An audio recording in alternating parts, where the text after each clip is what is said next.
Hello once again and welcome to another smartphone review with Olim Rakadu. Today we've got what looks like another iPhone 17 Pro Max Cosmic Orange wannabe, the brand new Infinix Note 60 Pro. Let's start with the price.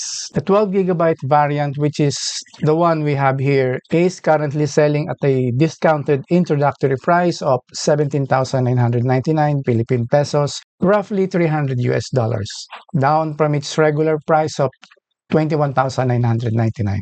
But the big question is this phone truly worth it, or is it just another iPhone wannabe? Stick around until the end of this video to find out.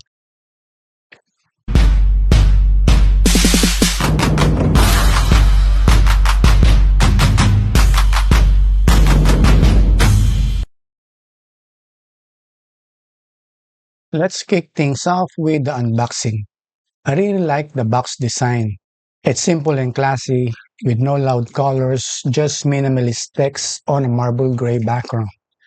At the back, you'll find some of the key highlights.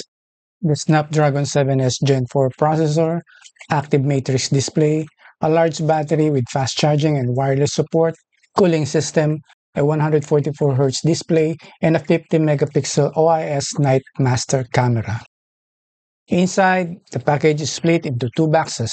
The smaller one contains the magnetic wireless charger, while the main box holds everything else.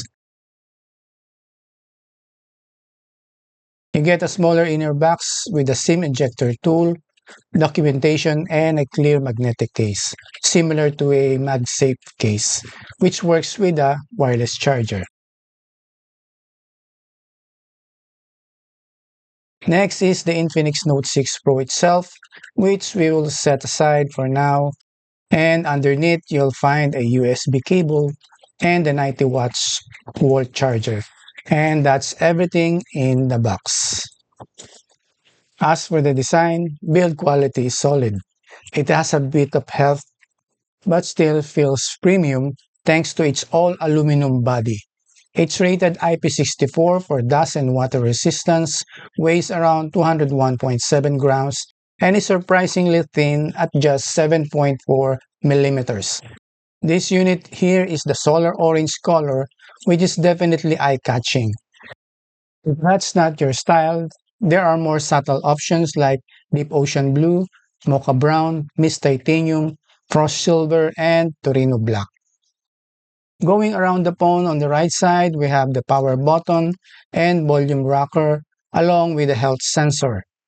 Up top, there's the IR blaster, secondary microphone, JBL branding, and a speaker grill. On the left, we have the one-tap button, which I'll talk about more in a bit. And at the bottom, you'll find the SIM tray, main microphone, USB-C port, and speaker. Here it is side by side with the iPhone 17 Pro Max. They're pretty similar in size and overall look, although the Infinix has a more vibrant orange finish. Storage-wise, this has 256 built-in, but there's no SD card expansion. The SIM tray only supports dual SIM, which is fine, but it would have been nice to have expandable storage. Now I want to highlight three unique features on this phone: the one-tap button, the halo and active matrix lighting, and the health sensor. Starting with the one-tap button, which honestly feels more like a one long press button.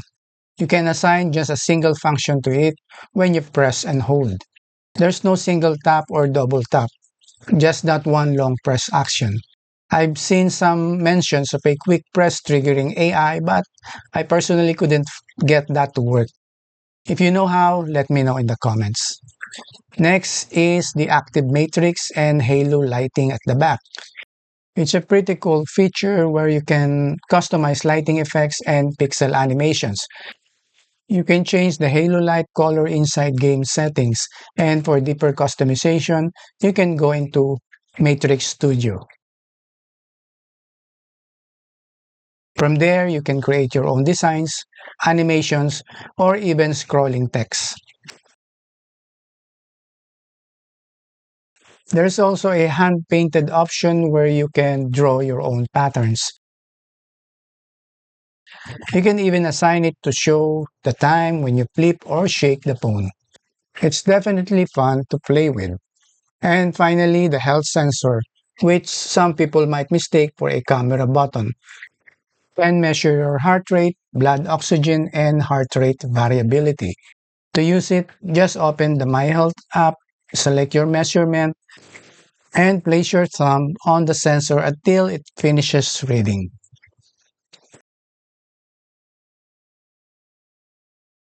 When it comes to the display, we're looking at a 6.78-inch AMOLED panel with a 1.5K resolution, a maximum refresh rate of 144 Hz, and Gorilla Glass 7 eye protection. It can also reach up to 4,500 nits of peak brightness, so outdoor visibility is excellent, even under direct sunlight. It also supports Ultra HDR, giving you better highlights and improved shadow details. However, when it comes to Netflix, even though it has Widevine L1 certification for full HD playback, HDR is unfortunately not supported on the platform. For the refresh rate, you have three options: auto switch, standard, and high. Just keep in mind that the full 144 Hz refresh rate is only available on select apps that support it. Bezels are nice and slim with evenly proportioned corners that match the side bezels, giving it a clean and modern look. Color reproduction is solid, contrast is strong, and when paired with dual stereo speakers tuned by JBL, the phone delivers a pretty immersive multimedia experience overall.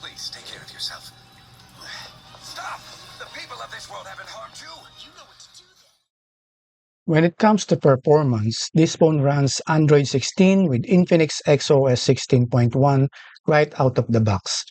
Infinix is also promising 3 years of major Android updates and 5 years of security patches, which is solid for this category. Powering the device is the Snapdragon 7S Gen 4, making this the first Infinix smartphone to use a Snapdragon processor. It comes with either 8 GB or 12 GB of LPDDR4X RAM paired with 256 GB of UFS 2.1 storage, which in my opinion feels a little bit of a step back compared to UFS 3.1. Despite that, the phone still delivers decent performance, especially in gaming. I tested it with Call of Duty Mobile on high settings, and the experience was great overall. Graphics rendering is smooth, and I didn't notice any lag or stuttering even after about an hour of gameplay. It held up well, and that's without even enabling the XBoost AI Gaming Assistance performance mode, as I kept it on balance. Now, for more demanding titles, results may vary. But for a mid-range device, gaming performance here is definitely respectable. I also ran an Antutu benchmark and the phone delivered over 1 million points, which is in line with what Infinix is claiming. In the 3D Mark Wildlife stress test, it scored an impressive 99.6% stability, showing very consistent performance over time. Temperature control is also good, with only around 9 degrees Celsius increase during the test. For real-world use, after about an hour of playing COD Mobile, thermals were still well under control. There are occasional moments of warmth, especially when using mobile data for extended periods, but nothing concerning. 5G connectivity is also solid, delivering reliable speeds in my tests. Overall, performance here is well optimized and more than decent for a mid-range smartphone. Now for the camera.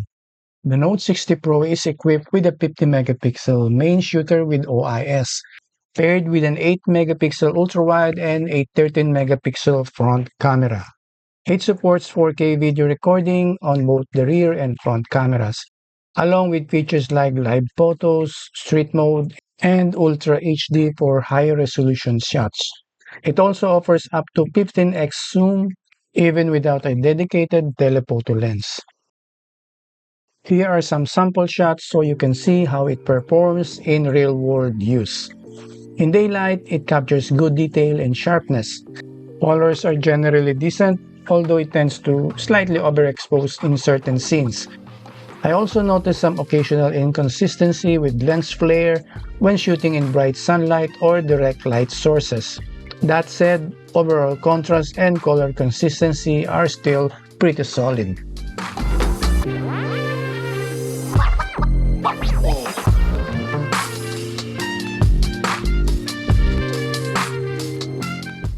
This is 4K video with AIS. Now this is 1080p, ultra steady, stabilization, testing how it looks. This is 4K video, selfie camera, and this is 1080p, selfie camera video. Low light performance is where the Note 60 Pro stands out. Night mode does a good job handling exposure, producing cleaner and more balanced shots. Noise is well controlled and details are still preserved reasonably well. Overall, the camera system is reliable for its class.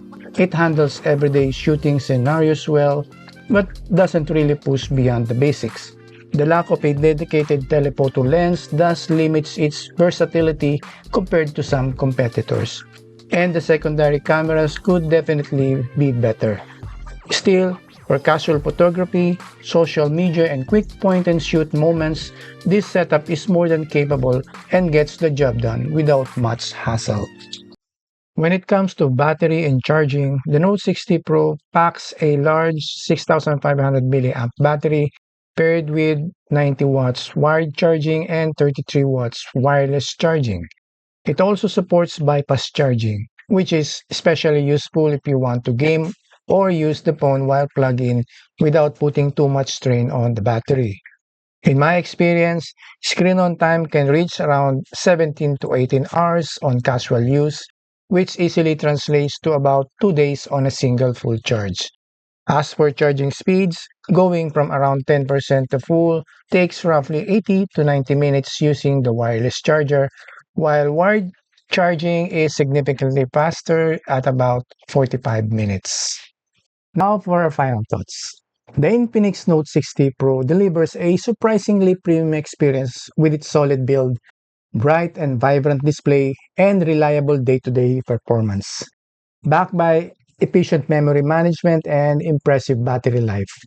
It also packs features like 90 watts wired and 33 watts wireless charging, bypass charging, and a capable main camera, while extras like the health sensor, halo, and matrix lighting look cool and add character, but don't really offer substantial functionality for everyday use. However, occasional warmth, software bugs, and preloaded apps slightly hold it back, along with the selfie camera that don't quite match the main shooter. While the iPhone-inspired UI and some gimmicky features may divide opinions, it still offers strong value overall with solid long-term software support. So that's it. And if you enjoyed this review, don't forget to like, subscribe, and hit that notification bell for more content like this. And I'll see you in the next one. Bye.